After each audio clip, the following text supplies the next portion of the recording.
Hello दोस्तों, मैं राहुल और स्वागत है आप लोग का आपके अपने यूट्यूब चैनल आर के सेंटर पे। तो दोस्तों, पिछले वीडियो में जैसे आप लोग को बताया गया था कि आपके इस चैनल पे आर के सेंटर पे इंग्लिश का भी क्लासेस चलेगा। तो आज के इस क्लासेस में आप लोग के लिए लेके आ गए हैं विव्यू सेमेस्टर 2 हिस्ट्री CC4 का इंग्लिश क्लासेस का क्वेश्चन। ठीक है, जैसे इसमें जो क्वेश्चन था आपका कि व्हाट इज़ पैराग्राफ, इसका जो सिलेबस है ना बहुत चेंज कर दिया। ठीक है, ये सिलेबस के अनुसार से आपको क्वेश्चन बताया जा रहा था। ये क्वेश्चन जो था आपका सेक्शन 2 का है ये, और इस पर क्वेश्चन में आपको बताया गया है, पूछा गया है व्हाट इज़ पैराग्राफ, मतलब पैराग्राफ है क्या।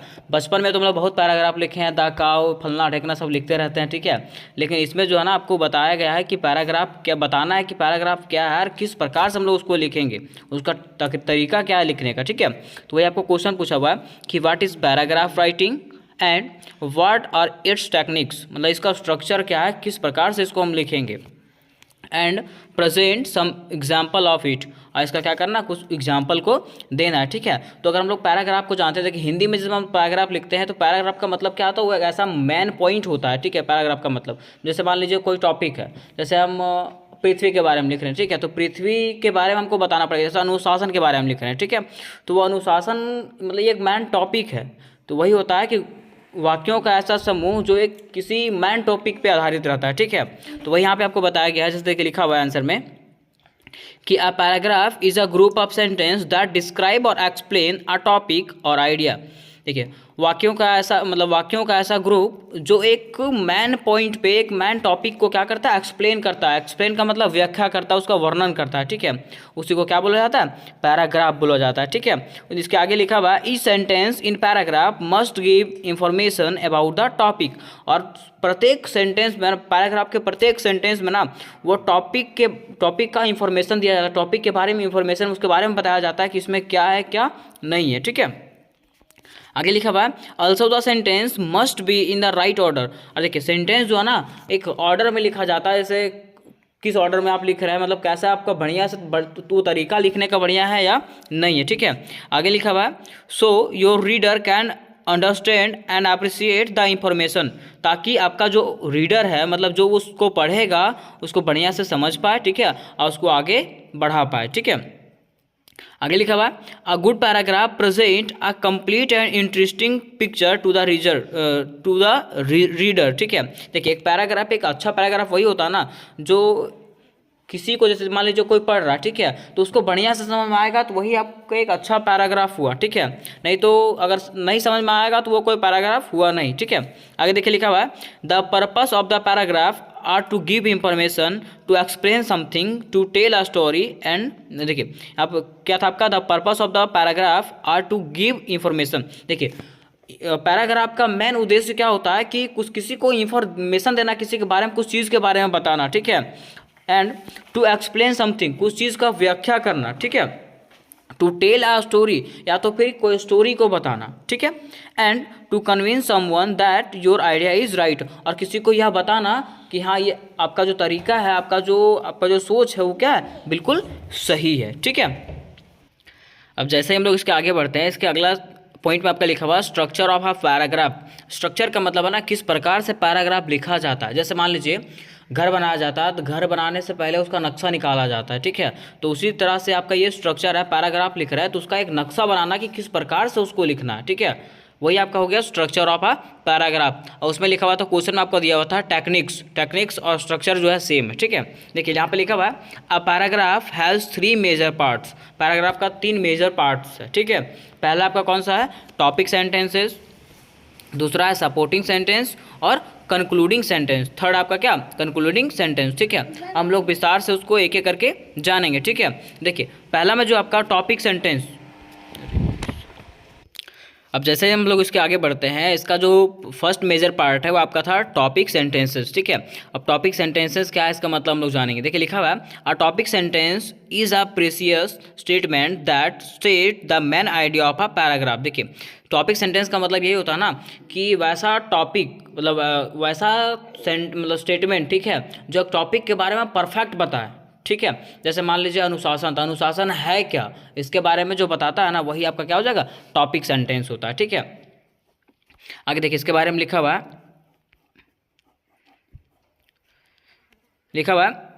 इट शुड बी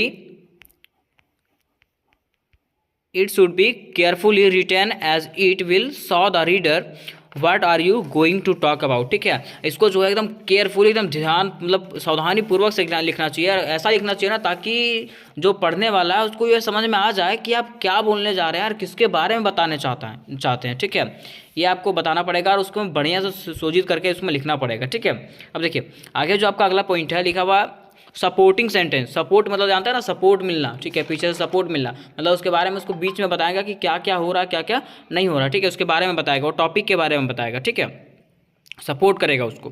देखिए लिखा हुआ है supporting sentence explain the topic sentence in details. देखो सपोर्टिंग सेंटेंस का मतलब क्या होता है, कोई भी टॉपिक रहता है, ठीक है, जैसे हम डिसिप्लिन को ले लिया। ठीक है, तो डिसिप्लिन को जो है ना एकदम डिटेल से समझाएगा, डिसिप्लिन का मतलब क्या होता है, ठीक है, इसमें क्या होता है, क्या गुण रहना चाहिए, क्या गुण नहीं रहना चाहिए, इसके बारे में कौन बताएगा, सपोर्टिंग सेंटेंस बताएगा। ठीक है, लिखा हुआ है they expand the main topic and develops the main idea into the explanation. ये क्या करता है, मेन टॉपिक का जो है डेवलप करता है, विकसित करता है। ठीक है, और क्या करता है, इसका जो आइडिया रहता है ना उसको विस्तार से बताता है। ठीक है, आगे लिखा हुआ है they explain the main topic using example. ये जो है ना मेन टॉपिक को ना बढ़िया से एक्सप्लेन करता है। एक्सप्लेन मतलब व्याख्या करता है उसका। ठीक है, एग्जाम्पल दे करके, जैसे कभी हम लोग पढ़ते हैं कुछ चीज़ को, ठीक है, तो उसको एग्जाम्पल देते हैं, हाँ इसमें ये हुआ था, यहाँ पे ये हुआ था। ठीक है, तो वही लिखा हुआ है they explain the main topic using example, facts, quotes etcetera. ठीक है, they have to be related to the topic sentences. जो टॉपिक सेंटेंसेस से रिलेटेड रहता है, ऐसा नहीं कि हम यहाँ पे पढ़ रहे हैं प्रथम विश्व युद्ध के बारे में और आपको बताया जाएगा फ्रांस की क्रांति के बारे में, तो ऐसा नहीं पढ़ना है इसमें। ठीक है, अब इसका लास्ट पॉइंट जो है, थर्ड पॉइंट जो था आपका, थर्ड मेजर पार्ट जो था लिखा हुआ कंक्लूजन सेंटेंस। कंक्लूजन का मतलब है ना उसका कंक्लूड, उसका अंत कैसे करेंगे। ठीक है, उसके बारे में कैसे जानेंगे, लास्ट में क्या है उसके कंक्लूजन। ठीक है, देखिए आगे लिखा हुआ है a good concluding sentence bring a paragraph to a perfect end. देखो एक कंक्लूडिंग सेंटेंस क्या करता है, एक पैराग्राफ को जो है ना परफेक्ट एंडिंग देता है, मतलब उसका अंत देता है, परफेक्ट अंत देता है। ठीक है, इट में give a summary of main sentence. ये क्या करता है कि जो मैन टॉपिक रहता है ना, पैराग्राफ का जो मैन टॉपिक है उसके समरी को दर्शाता है कि कैसा इसका एंडिंग पॉइंट होना चाहिए। ठीक है, इसके बारे में लास्ट में बताता है कि हाँ इसको सुधारना चाहिए कि नहीं सुधारना चाहिए, इसमें क्या प्रॉफिट है क्या प्रॉफिट नहीं है, ये इसमें बताया जाता है कंक्लूजिंग सेंटेंस में। ठीक है, अब देखिए यहाँ पे इसके आगे जो था, अब देखिए इसके आगे में जो था ना, इसमें क्वेश्चन में आपको बोला था कि give it a perfect example. ठीक है, मतलब present some example of it, मतलब इसका कुछ एग्जाम्पल देना था। ठीक है, तो एग्जाम्पल में हम लोग ले लेते हैं। देखिए यहाँ पे लिखा हुआ है एग्जाम्पल ऑफ अ सेंटेंस, यहाँ पे बाय मिस्टेक जो है ना पैराग्राफ की जगह पे सेंटेंस हो गया। ठीक है, तो यहाँ पे आपका पैराग्राफ ही होगा। ठीक है, अब देखिए यहाँ पे एक पैराग्राफ लिखा हुआ है। ठीक है, इसका मतलब हम लोग समझेंगे इसका मैन पॉइंट में क्या था, मैन टॉपिक में क्या था। ठीक है, फिर सपोर्टिंग सेंटेंस क्या था, कंक्लूडिंग सेंटेंस क्या था, इसको एक एक करके जानेंगे। ठीक है, अब देखिए पहले हम लोग इसको समझते हैं। ये जो पैराग्राफ लिखा है उसको देखिए, लिखा हुआ है women means one half of humanity. Women means one half of humanity. Women का मतलब होता है, देखिए ओमेन का मतलब क्या होता है, स्त्री। स्त्री का मतलब क्या होता है कि वन हाफ ऑफ ह्यूमैनिटी, ये आधी मानवता है। ठीक है, मतलब जितना अधिकार पुरुष लोग का है उतना अधिकार औरतों लोग का भी है। ठीक है, लिखा हुआ all task of nation are meaningless without women. मतलब नेशन का, राष्ट्र का जो भी काम है, ठीक है, वो क्या है, मीनिंगलेस है, अर्थहीन है, किसके बिना, औरत के बिना, स्त्री के बिना। ठीक है, आगे लिखा हुआ है there is a thought of Swami Vivekananda, if a man is educated, a man is educated only. देखिए यहाँ पे क्या था, स्वामी विवेकानंद का एक थाउट था, सोच था कि अगर एक व्यक्ति एजुकेटेड होता है, शिक्षित होता है, तो बस अपने आप पे वो शिक्षित रह जाता है। ठीक है, but if a girl is educated, लेकिन अगर एक लड़की शिक्षित होती है, she and her family are educated themselves, तो क्या होता है कि उसके साथ साथ जो है ना पूरा फैमिली शिक्षित हो जाता है। कैसे, जैसे मान लीजिए एक लड़का है, ठीक है, वो पढ़ा लिखा,